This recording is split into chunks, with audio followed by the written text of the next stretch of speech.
This is a public health announcement brought to you by Heather Shepard. The Primal Pioneer.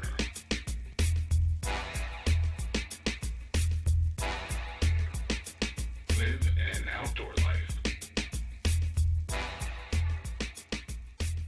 This is the Primal Pioneer podcast, a show dedicated to helping you achieve optimal health by making radical lifestyle, dietary, and environmental shifts to support forward movement with your health.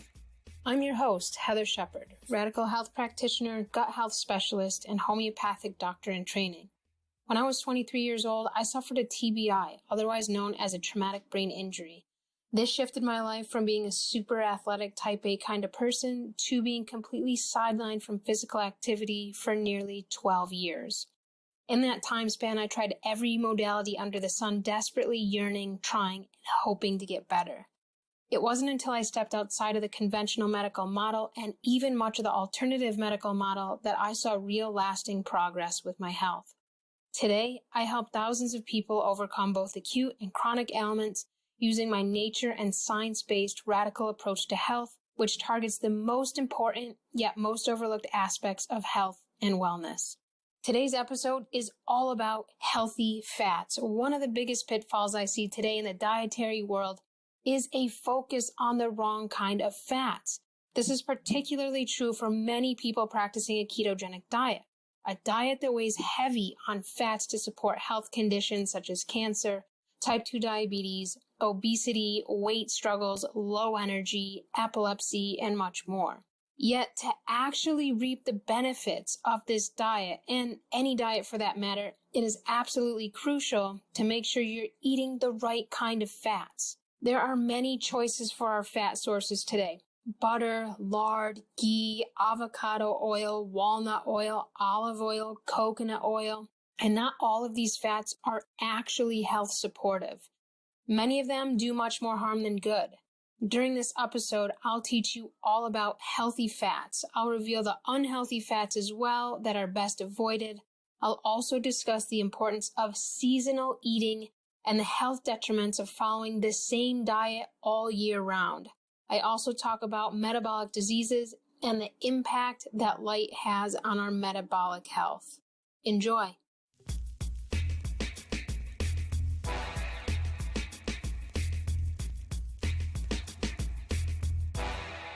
Hey everyone, welcome to the show today. Today I'm stoked to get into a topic that is one I find is highly misunderstood in the diet world, especially the ketogenic world, also the paleo world as well, and that's all about fats. This is an area that is one of the biggest pitfalls of a ketogenic diet, of really any diet. I say the ketogenic diet because it's so heavily weighs and focused on fats, but really any diet, there's this misconception around fats, the type of fats in the diet, what's healthy, what's not, what constitutes a healthy fat. This is one of the most important health topics, yet one of the most misunderstood areas of diet that I want to address with you today. Now, just for any of you who are new to the ketogenic diet, for any of you who maybe you're exploring a ketogenic diet, maybe you've heard of it, maybe you know somebody who's doing it. Well, a ketogenic diet, for those of you just new to it, exploring it, it's a diet that's heavily focused on fats. So 80% of the diet of the macronutrients, and the macronutrients being fats, proteins, carbohydrates, 80% of the diet is focused on fats, about 15% is focused on protein, and the remaining 5% is focused on carbohydrate intake. Some people are super strict about following that structured regimen within the ketogenic diet. Others have a little bit more leeway when they approach their ketogenic diet. I am bringing this diet up as a focus because it is so heavily weighs on fat intake, but again, everything that I share with you here today can apply to any diet that you're on. Now, people who typically seek out a ketogenic diet are those with cancer, those with experiencing obesity, type 2 diabetes, those seeking weight loss, those possibly epileptics. These individuals tend to see the biggest success with a ketogenic diet. And then Others simply approach the ketogenic diet to help improve general health. So just to give you all a sense, am I a proponent of the ketogenic diet? I'm not a proponent of the strict 80-15-5 macronutrient intake structure that tends to be way too regimented for me. And not only the regimen, okay, that intake of fat. Us modern people most of us are not equipped to handle that much fat. So this is why so many people who start a ketogenic diet, they either don't succeed simply because they can't process, digest, and utilize all the fat. They actually end up feeling worse. Some people even gain weight. Some people experience extreme constipation or just feel generally off from this diet. One of the main reasons that I found this can occur is because their gallbladder simply cannot process that amount of fat. Now, due to our modern diets that have been actually really low in healthy fats, okay, our modern diets tend to be more heavily weighed on carbohydrates, especially in our upbringing. I know people my age and older, there's a lot of carbohydrates in the diet. There's a lot of processed foods. That still holds true today for many people as well. But ultimately, our modern diets do not contain near the amount of fats that were in the diets of our ancient ancestors. And so over time, our liver, our gallbladder, when we introduce a large amount of fat into the diet, many people struggle with actually being able to utilize this amount of fat without having some kind of negative side effect from the high fat intake. So, and the gallbladder produces bile in response to the amount of fat that's in your diet. So let's take a vegan or vegetarian, for example, and maybe they just got, they've been following that type of diet for years. And, for an unfortunate reason, they got a diagnosis of cancer. And so they look to a ketogenic diet. And so I see this so often with people who have spent years before being a vegan or a vegetarian, which is typically a diet lower in fat. They go to a ketogenic diet and they simply cannot process the fats. They can't benefit fully from the diet because their gallbladder is not producing enough bile. Now, somebody who's been such a long-term vegan or vegetarian, it could take months to years to retrain your gallbladder to produce significant healthy amounts of bile. You need bile to digest your food, to form a stool, to have a bowel movement. You need bile. And so if you're someone who hasn't had a lot of healthy fats in your diet before approaching a ketogenic diet, this is one pitfall. This is one reason why I've seen so many people, especially women, not succeed with a ketogenic diet. Now, that being said, I am not a strict proponent of a ketogenic diet, okay? The diet that I recommend to many of my clients, which I refer to as a metabolic reset diet, does have some ketogenic dietary principles. Some. They're not nearly the amount that's presented in the modern day ketogenic diet. One reason being is because our liver is highly taxed today. We're vaccinated. We're around toxins and chemicals. We're around Wi-Fi. We're around EMFs. We have a lot of poisons in our food, in our water, right? That we're drinking, that we're bathing in. Our livers are much more taxed today than they were, 100 plus years ago. So if we add a lot of fat into the diet with an already overtaxed liver, this could bring more stress on the liver. So we really want to be aware of, yes, this is a diet that some of our ancient ancestors naturally consumed in previous times, but it doesn't mean that it's going to have the same benefit on us. So, typically the amount of fat that's required in a standard keto diet is far too high for the modern person, okay? We're not like the Eskimos who would get on their sleds. Their sled dogs would take them to, the water, and they would ice fish for seal, take the seal home and eat all the blubber off of the seal. we don't live like that. Our organs are not trained, our gallbladder, liver, digestive organs are not trained to process that amount of fat. Now, can we train our gallbladder or liver to do so? Some people, they can. Some people, they're too far gone to be able to eat those strict 80-15, 5% ketogenic standards. Now, let's just take a look before I dive more into the fats, because I'm going to teach you all about what fats to focus on in whatever diet you're on. Okay, it doesn't matter. I'm just going to talk about fats to focus on and fats that should be avoided because they're highly detrimental to health. Before I go there, I want to take a note that a lot of people who seek out a ketogenic diet, they think they have to be on that diet forever. So I run and manage a Facebook group called the Keto Cancer Solution. And of course, a lot of people frequent that group looking for support, for help, for guidance around how to use a ketogenic diet to heal or approach their cancer, right? And so one of the biggest pitfalls is the type of fats that they're eating, but two is how regimented they are around the diet, thinking that that's their avenue to healing cancer. It's what we're taught, it's what's promoted, and it's what a lot of doctors, specifically naturopathic, functional medicine doctors, are saying, is the way to approach cancer. So a lot of people, they go to this diet and they'll see initial success. Weight loss, cancer markers go down, improved energy, etc.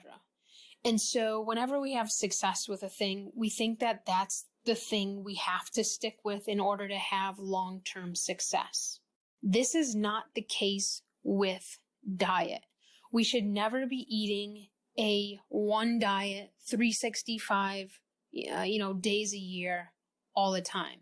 That is not how nature designed us. Even the Eskimos swayed from their ketogenic diet when the light levels got longer, right? The amount of light throughout the day got longer. They even have times of the year where it's light all day long, 24 hours. And, then there's more fruit available. There's more berries. There's more carbohydrates available because carbohydrates grow in UV light. You cannot grow carbohydrates without UV light. So our bodies are designed to eat a diet that's in alignment with our natural environment. And when it comes to all chronic disease, cancer, type 2 diabetes, these metabolic disorders, is that one of the main causes of these metabolic disorders is circadian mismatch, or what's known as your biological time clock is not in sync with nature's time clock. And so your body simply isn't telling time accurately. One way it tells time is through the foods you eat. This might be a new concept for some of the listeners here. It's one that my people who have been following me for quite some time have heard several times, but it's very important to bring up in this topic of ketogenic diets and special diets in general. Because we think if we have success with something, we have to stick with that way. We can't stray from that way or else bad things will happen. That's a very limited way of viewing things. And when it comes to diet, nature did not design us to strictly eat one diet all year round. If let's take our ancient ancestors, let's just take a snapshot of a quick view of what their diet was. So, in the summertime, they ate more carbohydrates. In the wintertime, cultures, people living away from the tropics, okay, as soon as you get out of about the 28 degree latitude or below, as soon as you start to go up from there, what happens is the light frequency changes in your area. So the light that somebody experiences in Puerto Vallarta, Mexico in January is going to contain a lot of UV light because that's about the 24-ish degree latitude. However, if you take somebody in Arizona, if you take somebody, and then even higher, if you take somebody in Montana, if you take somebody in Oregon, upstate New York, Canada, January, there's not going to be any UV light available. The food that's able to be grown in those regions is going to be significantly different than what's grown in, say, Puerto Vallarta, Mexico in January, right? We don't take this into account when it comes to our diet. but our ancient ancestors naturally did because they didn't have things like grocery stores and ways to have food shipped to them from out of region. Okay? We have this quote unquote so-called amenity. However, it's doing our health a great disservice. So we get introduced to trendy diets like a ketogenic diet. And I'm not downplaying it because I do call on principles of this diet. I find it to be very helpful, but a lot of people get attached to certain things because they want to see success or they've had success with it. And so they like to put it up on a pedestal. I know I've done things like that before. Believe me, I totally get it. But when it comes to our diet, we really need to respect nature. And if we're living in an environment where it's summertime, should we be eating a strict ketogenic diet? 99% of the time, no. If I have somebody who's in stage 4 cancer and, is really needing a boost, then for the short term, we might do a ketogenic diet in the summertime. But in general, if somebody's relatively healthy, if somebody doesn't have stage 4 cancer, if somebody is not about to lose a limb because of side effects of type 2 diabetes, then we need to go more with this seasonal approach. So a ketogenic diet is a diet of wintertime, right? High fat, low carb, moderate protein. That is the nutrient availability during wintertime outside of the tropics, right? So now that we know that all chronic disease is rooted in metabolic dysfunction and that one of the biggest driving factors that influences our metabolism is light, and the food our light was grown in and the light that hits our skin when we walk outside, we must take this into account when approaching diet. We have to stop being so linear as in this food's good, this food's bad, this food's pro-inflammatory, that food's not. I just did a whole Instagram post today on eggplant and how it's one of my favorite foods, but everyone, most people, they're like, oh, don't eat nightshades. They cause inflammation and joint pain and autoimmune flares and etc. Well, that's a very limited way of looking at nightshades. And we do this with all aspects of our diet. We've just been trained in this way. What do we know about nightshades? Nightshades are grown in a very strong UV light environment. This is why in the middle of winter, if you live in the States, you look at the tag of, your eggplant or tomatoes and where do they come from? They come from Mexico, right? Because it's a strong UV light environment there. They ship them up to the United States. Oh, great. We can have eggplant and tomatoes in winter. That doesn't mean we should be eating them in winter because if your skin and your eyes are not exposed to UV light, but you're eating foods that contain UV light, this is a huge cause of inflammation, metabolic disorders, chaos at the cellular level. Most diet gurus are not going to tell you that because they don't get that connection, but something that I've been reminding my people who follow me and my clients is that when it comes to health, it's not that hard. We simply have to get back to the fundamentals of health. And so if you're wondering if a food is good for you or not, go back to the basics. Where was that food grown? And what type of light environment are you currently in? Okay? If those two things don't match, you likely want to make a different food choice. I'm bringing all this up because we're talking about the ketogenic diet here today, which is a diet of wintertime, but most people have success with it and then they think they need to stick with it for the long term. But we know that a ketogenic diet is just a support system to help get the body back into increased level of health, slightly increased. All it needs is a slight increase.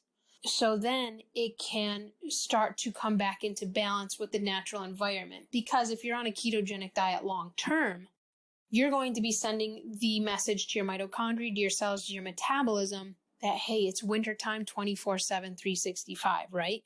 But we know that's not true anywhere on the planet. So when it comes to healing diseases like cancer, type 2 diabetes, obesity, all these metabolic conditions, we really need to take the light environment into play. For those of you ready to get to the root of your metabolic health struggles, whether it be around cancer, weight struggles, pre-diabetic or diabetic conditions, low energy levels, hormone imbalances, or disrupted sleep, you can start to reset your metabolism by learning the Sunlight RX. Hop over to my site, heathershepard.com, scroll down the homepage, and you'll find the Sunlight RX ebook. Throughout this ebook, I outline in 4 simple steps how to use sunlight to improve your health, including, and especially including, your metabolic health. This is likely the biggest missing link to your metabolic health success. And once you start your Sunlight RX practice, I can't wait to hear about your health breakthroughs. Now, let's head back to the episode to learn more about healthy fats.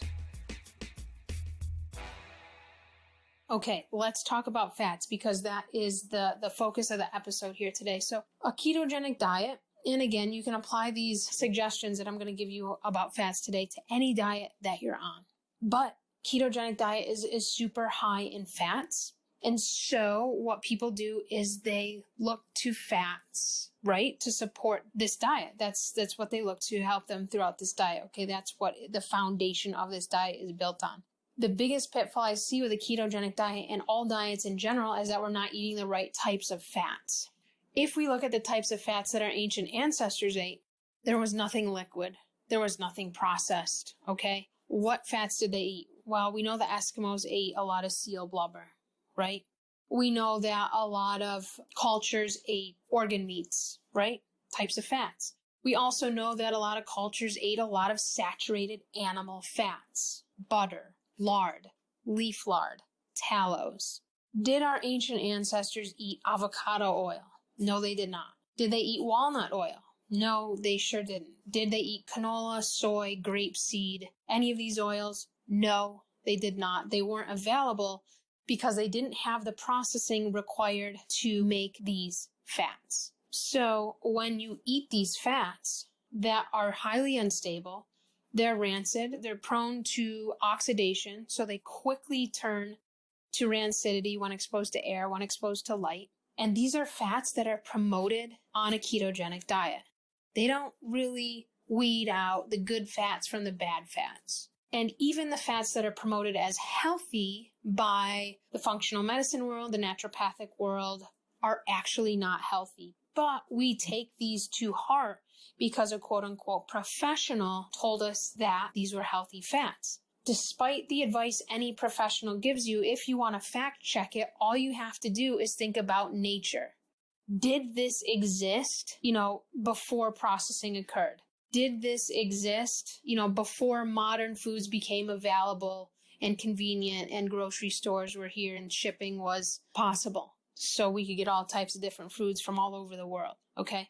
So if we think about this in these type of fats, no, we didn't have avocado oil. We didn't have walnut oil. We didn't have almond oil. We didn't have canola oil, soy oil, grapeseed, etc. We didn't have these liquid oils. These liquid oils are one of the biggest detriments to our health, and they should be avoided at all costs. And that might sound extreme, but they're very hard on the liver. They're very hard on the gallbladder. They're very hard on the hormones. They're very hard on the cell membranes. They're not pro-health. They're pro-inflammatory. And I've seen individuals come into my practice where popular, well sought out, known naturopaths have told them, hey, make sure that your ketogenic diet for cancer contains a lot of vegetable oils. And so they give them a list of all these vegetable oils to eat. And so these individuals who have cancer, who are in a compromised state, they start to eat these thinking they're doing a benefit for their health. I've had several of these individuals come into my practice, and now they have not only their initial cancer, but now they have lesions on their liver or lesions in their gallbladder ducts. And so then we have to make a great effort in order to clear these fats from those areas, because that is the drastic effect that they have on the body. These are poisonous foods. They're not actual foods. They're man-made foods that are highly processed, rancid, and very unhealthy. When it comes to your fat choices, the focus needs to go away from liquid vegetable oils and into grass-fed animal fats. Grass-fed animal fats. Hey, if you can get seal blubber and you live in that area, all the power to you, go for it, right? If you're not used to eating these fats, you might want to go a little bit slowly so you don't bombard your liver, your gallbladder, and you actually give it the energy that it needs to actually heal and continue detoxification throughout your body. So these are the fats our ancient ancestors ate. Did they have cancer? No, they did not. Did they have, struggle with the epidemic rates of heart disease and type 2 diabetes that we do today? No, they did not. So what are these kind of fats that I'm suggesting that you focus on? Grass-fed butter, grass-fed lard, leaf lard, tallows. These should be the primary fats in the diet and the only fats that are heated, okay? I'll share a little about olive oil here because I know a lot of people are thinking, hey, what about olive oil? Isn't it healthy? Mediterranean, this and that, and heart health and all that. So let's talk about olive oil because this is an important fat. We've been told that it's healthy, and it can be. It can also be unhealthy. So just like butter can be unhealthy, if you're going to get it from a feedlot animal, you definitely don't want that in your body. That's when we can be concerned about estrogen-driven cancers and, animal products. Estrogen-driven cancers in grass-fed butter, well, we know that grass-fed butter is rich in all the nutrients that are cofactors to actually producing hormones. Somebody who has an estrogen-positive cancer typically has a poor hormone profile. They're typically deficient. When you pull their Dutch hormone test, it's usually deficient in hormones, not excessive. And so a big part of the hormone rebuilding process is, one, we need to get your body to start metabolizing estrogen, which is pretty easy. But again, you just have to go back to nature. You can't just do that with diet alone. You have to get in sunlight, which naturally metabolizes estrogens. And I'm not talking about 15 minutes like the general recommendation states. That's child's play. We can't just be in sunlight for 15 minutes a day and expect to be healthy. We need to be in sunlight, especially in the summer, strong UV light for hours a day to improve our estrogen metabolism. Talk a little bit about that more in the Sunlight RX ebook and outline how you can do that simply by following that step-by-step process. But let's talk about olive oil here. So olive oil, you really need to go for the cream of the crop. Don't cut yourself short and go to Costco or Safeway and buy one of their store-bought brands, or even at Whole Foods. They're any store-bought brand like Whole Foods label olive oil, Safeway label olive oil, the total crap, okay? So it's just really, really low quality. You're going to want to spend the extra bucks when it comes to purchasing your fats. Quality really matters here. So you want the cream of the crop when it comes to olive oil. One, it has to be in a glass bottle, a dark glass bottle. It needs to be first cold pressed, not just cold pressed, first cold pressed.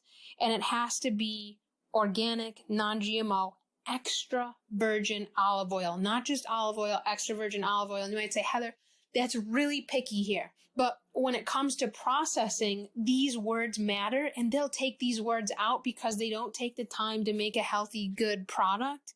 And they just want to put it on, out there for you to purchase. And they're not taking all these things into consideration when it comes to your health. I also would never heat olive oil. It doesn't have a strong saturated fat profile. Saturated fats are very good at withstanding heat.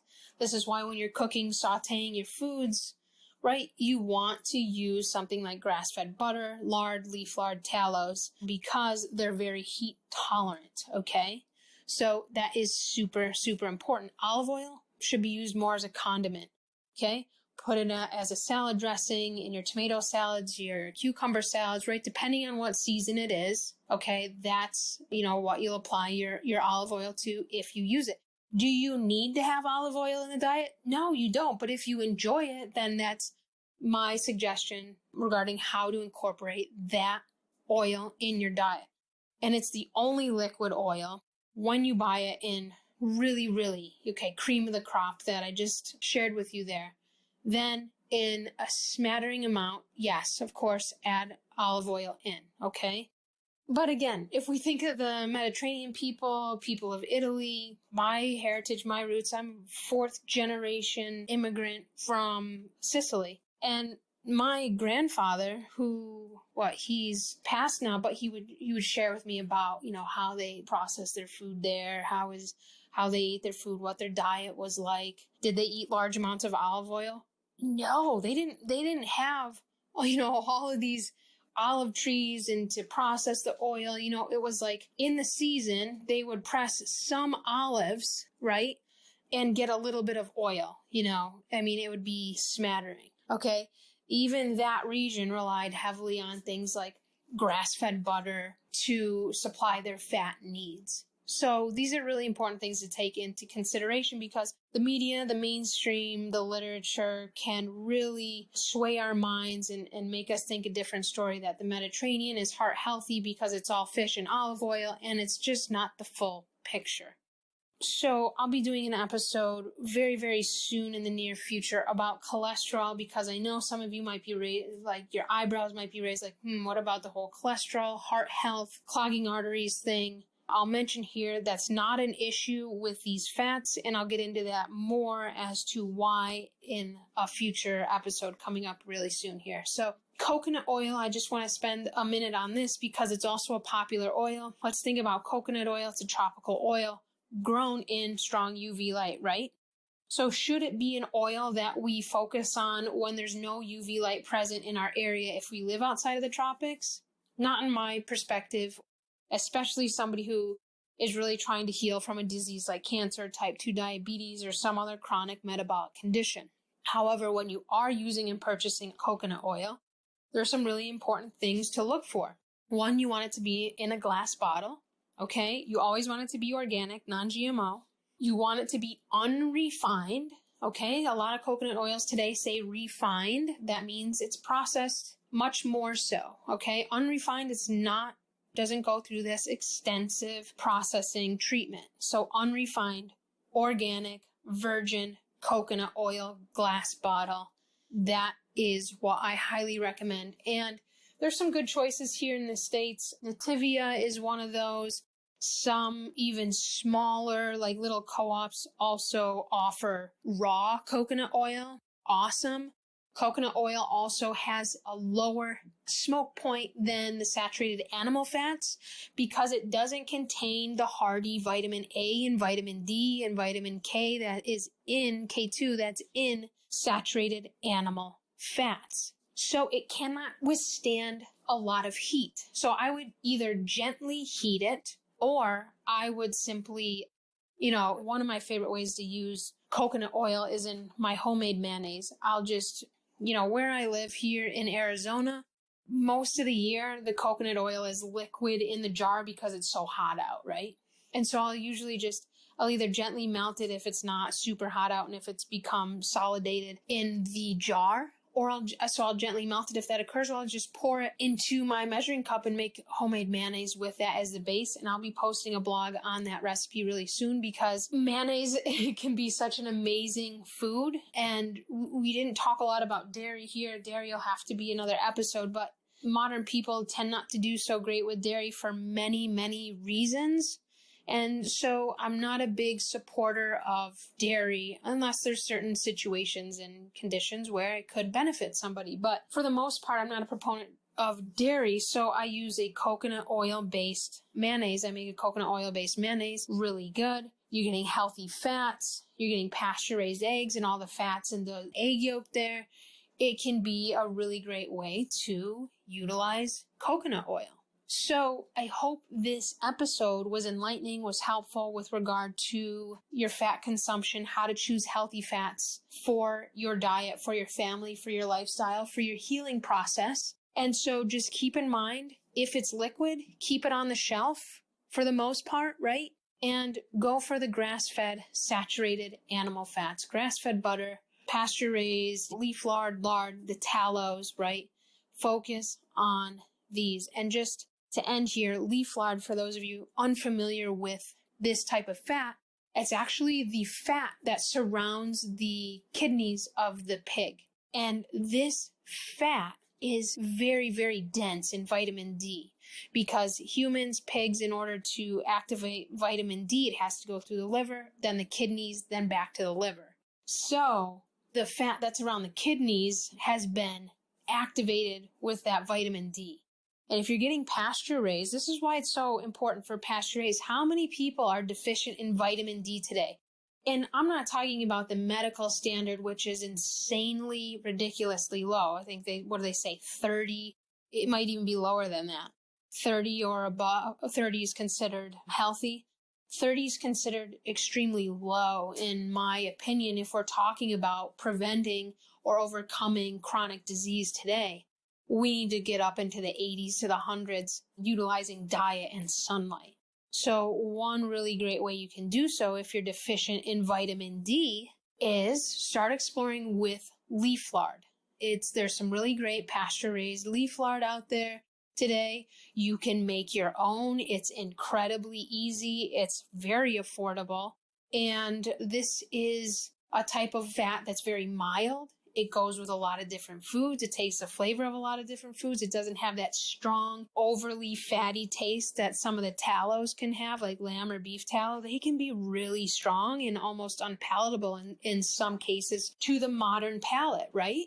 But leaf lard, I find, is much smoother, much easier to digest. It's much more pleasant tasting. I know some of you out there might really enjoy the tallows. They're not like my favorite, but, taste-wise, I much so prefer lard and leaf lard. So those of you who haven't yet, tried leaf lard or heard of it, or even lard is going to still be rich in vitamin D. But leaf lard is one of our biggest, greatest sources of dietary vitamin D. You're going to do much better getting your vitamin D from something like leaf lard than taking a pill, because the leaf lard, it's already in usable form. It hasn't been processed. It hasn't been, nothing's been added to it. And your body can turn that vitamin D into actual vitamin D in your body much better than you can in a supplement. Which this is another reason why it's so important to focus on grass-fed animals, because they're outside eating in sunlight. So that's one reason why grass-fed animals have such a higher vitamin D, vitamin A content, vitamin K2 content than animals not raised on grass, because they're outside in the pastures roaming, right? So I hope this episode was helpful with regard to your fat intake, your fat choices, and I'll look forward to sharing more about cholesterol in a future episode for you all as well, in case any red flags were raised during this episode. We'll see you next week. Thanks to all of you who tuned into the episode today, all about fats, special diets, and the influence of light on metabolic health. Many people today are confused about what actually constitutes a healthy fat due to the false programming we've been fed for years around saturated fats, cholesterol, and their detrimental impact on heart health. This, of course, is a complete myth, and I'll look forward to deep diving into this topic on cholesterol and saturated fats more next week for you all. For those of you who enjoyed this episode, I would love for you to post a 5-star review with your comments and support. This is such an amazing way to fuel and motivate my continued podcasting and sharing via this platform, and is a great way to help spread the word to others searching for deeper answers around their health. I thank you so much for that support. As always, you can follow me on Instagram at sunlight_rx or on Facebook, Heather Shepherd, and visit me on my site, heathershepherd.com.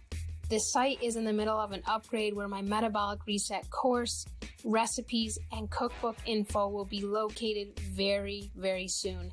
Keep up the awesome healing work, everyone, and we'll see you next week.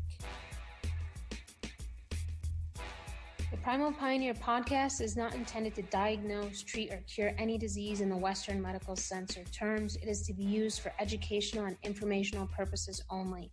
The information shared on this podcast and all of Heather Shepherd's work is not a form of diagnostic medicine, nor is it a medical treatment. Heather Shepherd is a health educator, radical health practitioner, and a trained EMF specialist. And although she has a bachelor's in science and master's education in alternative medicine, she is not a medical doctor and does not give medical advice. Her work and sharing is to be used for informational and educational purposes only.